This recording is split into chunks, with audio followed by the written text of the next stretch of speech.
Good morning students. Today in computer class we will write and learn the question answers of our lesson number 7. अभी तक हमने बेटा lesson number 7 की exercise तक complete कर लिया है. आज हम क्वेश्चन आंसर्स, आप ये क्वेश्चन आंसर्स अपनी नोटबुक में, फेयर नोटबुक में दोबारा से लिखेंगे और इन्हें लर्न करेंगे. ओके, फर्स्ट क्वेश्चन है हमारा, what is looping, give an example. हमें बताना है लूपिंग क्या होती है एक एग्जांपल के साथ. The process of repeating a process over and over until a false condition is met is called looping in programming. कह रही है रिपीटेशन की, यानी कि दोहराने की एक ऐसी प्रक्रिया जिसमें हम एक के बाद एक स्टेटमेंट्स को रिपीट करते हैं, दोहराते हैं तब तक जब तक कि हमारी कंडीशन फॉल्स नहीं हो जाती. यानी कि जो कंडीशन हमने लगाई है जब तक वो कंडीशन हमारी ट्रू है वो हमारी स्टेटमेंट्स बार बार रन होंगी. जैसे ही कंडीशन फॉल्स हो जाएगी हमारी वो प्रोसेसिंग जो है वो रिपीटेशन की वो क्लोज हो जाएगी. For example, you want to print hello 5 times in Python. कह रहा है मान लीजिए एग्जाम्पल के लिए कि आपने एक हेलो आपको 5 टाइम्स प्रिंट करवाना है पाइथन में. One way is to use print statement 5 times. एक तो इसका ये रास्ता है कि आपको प्रिंट स्टेटमेंट 5 बार यूज करनी है और 5 बार आपको प्रिंट करवाना है hello. Other way is to use loop. और सेकेंड वे हमारे पास क्या है कि हम कंडीशन लगाएंगे 5 तक की और हमारी लूपिंग चलेगी और हमारी हेलो की जो प्रिंट स्टेटमेंट है वो 5 टाइम्स रन होगी. ओके, तो इसे हम बोलते हैं looping. In the simple sense, जब हम एक स्टेटमेंट को बार बार रन करवाना चाहते हैं उसके लिए हम प्रोग्राम में लगाते हैं लूप्स. उसके बाद है हमारा discuss the different loops available in Python. Python में जो अलग अलग लूप्स हैं उनके बारे में हमें बताना है. हमारे पास पाइथन में अभी हमने 2 टाइप्स के लूप्स पढ़े हैं. एक है हमारा वाइल लूप और सेकंड है हमारा फॉर लूप. वाइल लूप क्या होता है? It is a main loop used to repeatedly execute statement based on the truthiness of the condition specified. कह रहा है वाइल लूप हमारा मेन लूप है जिसे हम यूज करते हैं हमारी स्टेटमेंट्स को बार बार एग्जीक्यूट करने के लिए कंडीशन की ट्रूथीनेस के बेस पर, यानी कि जब तक हमारी कंडीशन सही है. ट्रूथीनेस मतलब जितनी कंडीशन हमारी सही है, जो सच के बेस पर जो हमने कंडीशन लगाई है वो कंडीशन जब तक हमारी सही निकलती है तब तक हमारी स्टेटमेंट्स जो है वो बार बार एग्जीक्यूट होंगी, यानी कि रन करेंगी. इसका सिंटेक्स है, पहले हम लिखेंगे वाइल, उसके बाद एक्सप्रेशन मतलब आपकी कंडीशन, उसके बाद हमारी वो स्टेटमेंट जिस स्टेटमेंट को हम कंडीशन के अंदर बार बार रिपीट करवाना चाहते हैं. ओके, ये हमारा हो गया वाइल लूप. इसके बाद है हमारा for loop. This loop is also used for repeated execution of statements. कह रहा है इस लूप का भी यूज हम यही करते हैं कि हमें जब कोई एक स्टेटमेंट को बार बार एग्जीक्यूट करना हो. It is an advanced form of loop. कह रहा है ये लूप की एडवांस्ड फॉर्म है, यानी कि जो लेटेस्ट चलती है. Where x picks up the value in variable a 1 by 1. कह रहे जहां पर हम x के अंदर, x जो है वो वेरिएबल जो a हम डिफाइन करते हैं उसकी वैल्यू को उठाता है. वेरिएबल a हमारा एक एग्जांपल है. हम वेरिएबल कोई भी डिफाइन करेंगे जो हमारी तरफ से डिफाइन किया हुआ वेरिएबल होगा उसकी वैल्यू x के अंदर चली जाएगी एक एक करके एंड इंक्रीमेंट्स ऑटोमेटिकली. और फिर 1 by 1 क्या हो जाएगा, उसके अंदर ऑटोमेटिकली इंक्रीमेंट भी होता चला जाएगा. अगर हम इंक्रीमेंट की डिफाइनेशन नहीं देते हैं तो 1 का इंक्रीमेंट होगा. अगर हमें ज़्यादा का इंक्रीमेंट कराना है तो उसके लिए हमें स्टेटमेंट लिखनी होती है. It is mainly use to iterate over a list और सीक्वेंस.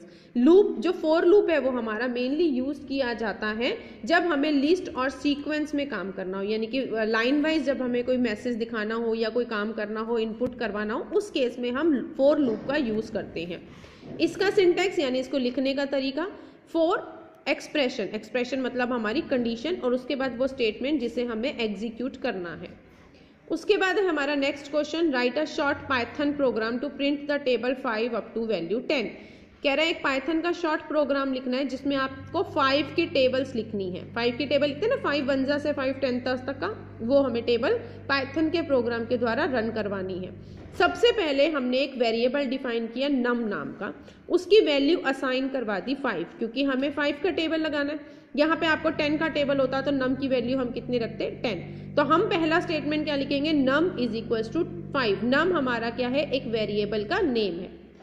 उसके बाद हमने लगाया फॉर लूप, क्योंकि हमें लाइन वाइज काम करवाना है सीक्वेंस में तो हम फॉर लूप का यूज करेंगे. फॉर आई हमारा एक वेरिएबल है जो लूप चलाने के लिए यूज करते हैं. इन रेंज उसकी वैल्यू कहाँ से कहाँ तक होगी, 1 से लेकर 10 तक। 1 से लेकर 10 तक की तब चलेगी जब हम 10 के इक्वल रखेंगे। अगर हम यहाँ 10 के इक्वल नहीं रखते हैं तो हम वहां यह प्रोग्राम चलाएंगे 11 तक। ओके, उसके बाद प्रिंट स्टेटमेंट का यूज क्या करते हैं, आउटपुट के लिए। सबसे पहले वो क्या दिखाएगा, नम में क्या है 5। उसके बाद क्रॉस का साइन, ये क्रॉस का साइन मतलब जो हमारा मल्टीप्लीकेशन साइन होता है, इसको हमने सिंगल कोट में दिया है, ये एज इट इज डिस्प्ले करेगा। जो भी मैसेज हम सिंगल कोट या डबल कोट में लिखते हैं प्रिंट स्टेटमेंट की हेल्प से, वो मैसेज हमें एज इट इज शो करता है हमारी आउटपुट स्क्रीन पर। ओके, जैसे ये क्रॉस का जो साइन है वो हमें दिखाएगा। उसके बाद आई की वैल्यू पहली क्या है 1, तो ये क्या दिखाएगा 5 × 1। उसके बाद इक्वल, ये भी हमारा सिंगल कोट में है तो इक्वल एज इट इज दिखाएगा। नम मल्टीप्लाई आई करेगा यानी कि 5 की मल्टीप्लाई 1 से करेगा, 5 बन जा कितना होता है 5, तो ये दिखाएगा 5 × 1 = 5। फिर फॉर लूप है, इंक्रीमेंट ऑटोमेटिकली होता है। फिर नेक्स्ट आई की वैल्यू कितनी हो जाएगी 2, तो यहाँ पे दिखाएगा 5 × आई की वैल्यू 2, इक्वल का साइन 5 × 2 10। इस तरीके से वो 10 तक की वैल्यू तक आपका प्रोग्राम रन करेगा। अगर हम यहाँ पे 10 तक की वैल्यू के इक्वल रखते हैं, अदरवाइज हमें यहाँ क्या लिखना पड़ेगा 11 लिखना पड़ेगा। अगर हम यहाँ 11 लिखते हैं तो हमारा ये होगा कि जो प्रोग्राम है वो 1 से लेकर 10 तक चलेगा, ताकि 11 से लेस देन तक। ओके, उसके बाद हमारा नेक्स्ट क्वेश्चन है explain the difference between continue and break statement. हमें कंटिन्यू और ब्रेक स्टेटमेंट के बीच में डिफरेंस बताना है। Continue, the continue statement is used to bypass the looping action. कह रहा है जब हमें लूप के एक्शन को बाईपास करवाना हो, इग्नोर करवाना हो, तो हम कंटिन्यू स्टेटमेंट का यूज करते हैं। Break statement is use to get out of a loop forcefully. कह रहा है ब्रेक स्टेटमेंट तब यूज किया जाता है जब हमें लूप से जबरदस्ती बाहर आना होता है, यानी कि हम लूप को कहीं पर स्टॉप करना चाहते हैं, तो उसके लिए हम क्या स्टेटमेंट यूज करते हैं, ब्रेक को। चाहे उसकी कंडीशन ट्रू ही क्यों ना हो, उसे आगे रन ही क्यों ना करना हो, बीच में रोकने के लिए लूप को हम क्या करते हैं, ब्रेक स्टेटमेंट का यूज करते हैं। नेक्स्ट क्वेश्चन है what is the use of past statement. Past statement का यूजेस बताना है। Past statement is used when you do not want to perform any action in the loop. कह रहा है पास्ट स्टेटमेंट का यूज किया जाता है जब हमें कोई भी एक्शन लूप में परफॉर्म नहीं करना है, यानी कि लूपिंग के प्रोसेस में हमें कोई स्टेटमेंट या कोई एक्शन, कोई भी ऐसा टास्क जो हम नहीं करना चाहते हैं, उसके लिए हम क्या स्टेटमेंट यूज करते हैं, पास।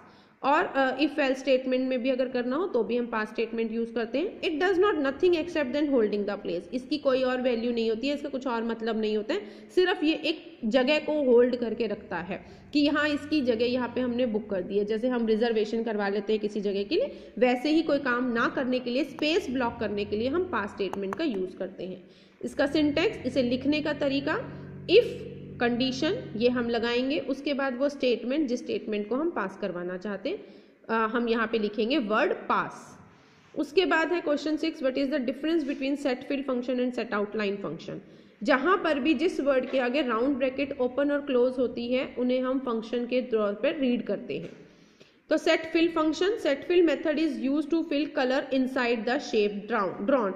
कह रहा है सेट फिल का फंक्शन, उसका मेथड यूज किया जाता है जब भी हम कोई शेप को ड्रॉ करते हैं, उसके अंदर अगर हमें कलर फिल करना हो। जैसे हम कोई बॉक्स बनाते हैं उसमें अंदर कलर फिल कर देते हैं ना, तो इसी तरीके से अगर जो हम पाइथन में ग्राफिक्स को यूज करके कोई भी शेप ड्रॉ करते हैं और उस शेप में अगर हमें कोई भी कलर फिल करना हो तो हम सेट फिल फंक्शन का यूज करते हैं। उसके बाद है set outline function. Set outline method is used to colour the outline of a shape. Set outline method use किया जाता है जब हमें शेप की आउटलाइन को कलर करना हो, यानी कि जो उसकी लाइंस हम ड्रॉ करते हैं उन लाइंस को अगर हमें कलर देना है तो हम सेट आउटलाइन फंक्शन का यूज करते हैं। क्लियर? आज का आपका होमवर्क यही है कि लेसन 7 के क्वेश्चन आंसर्स आपको आपकी फेयर नोटबुक पे राइट डाउन करने हैं और लर्न करने हैं। Okay students, thank you.